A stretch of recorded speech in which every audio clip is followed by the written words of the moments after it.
नमस्कार, मी कल्याणी. आज मी तुम्हाला कटोरी ब्लाऊजच्या पुढच्या गळ्याला आकार देण्याची योग्य पद्धत दाखवणार आहे. बघा, आपण गळ्याला आकार द्यायचा आहे, त्याच्यासाठी आपण उलटी बाजू करून घ्यायची आहे कधी पण.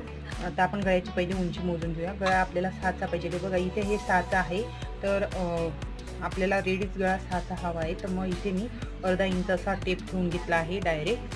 मी इथं खूण करून घेतली आहे. आता आपण गळ्याला आकार द्यायचा. गळ्याला आकार द्यायचा आहे तर आपण डायरेक्ट इथं न देता आपल्याला इथून जिथं कटोरी जॉईन केली, इथून आपल्याला गळ्याची ही उंची वाढवायची आहे या पद्धतीने. जर कोणाला इथे असा पसरट गळा हवा असेल समोरचा, तर आपण काय करायचं आहे, तर इथून आहे ना आपल्याला आपण हे 2 इंच घ्यायचं आहे.